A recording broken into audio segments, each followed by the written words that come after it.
Service বাদ দিয়ে ঠ্যাংয়ের উপর ঠ্যাং তুলে দিল একটা খুব সুন্দর প্রতিযোগিতায় অংশগ্রহণ করা দুই মহিষী নারী বের হলো আজকে রেডি সেডি হয়ে নিজেদেরকে একটু গ্রুম করার জন্য।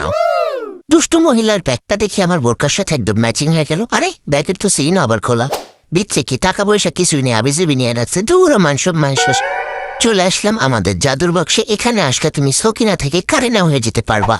কিছু বেড়া বন্ধু আছে, তারা এখন বলবে মেয়েদের আবার পার্লারে যাওয়া লাগে কেন? পার্লারে যাওয়ার মেয়েরা একটু ভালো না কেন ভাই? কোরবানি উপলক্ষে তোরা চুলদারি কাটতে যাও নাই? আমরা কি কিছু বলছি? অ্যান্ড গার্লস, তোমরা যারা ভাবতেছো সাজুগুজু করে কি হবে, করতে তো হবে বুড়ি পরিষ্কার। আরে ভাই একটু ইমাজিন করো, তুমি সাজুগুজু করে লাল লিপস্টিক দিয়ে বসে বসে বুড়ি পরিষ্কার করতেছো। তোমার কথা কিউট লাগবে না? বোকামে। সর্বোপরি একটা কথা বলবো, মেয়েরা নিজেদের যত্ন নাও, কারণ বর্তমান যুগে সৌন্দর্যের পূজারি সবাই। সুন্দর না থাকলে তোমার কোনো ভ্যালু নাই।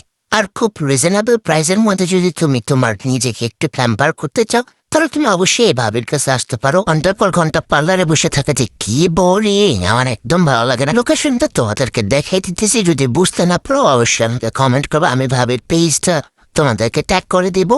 আর তোমরা চাইলে এখানে আসতে পারো। আমার কথা বললে অবশ্যই ডিসকাউন্ট পাবা কিনা জানি না, কারণ আমার এই ডিসকাউন্ট দেনা বেরি খুব শয়তান।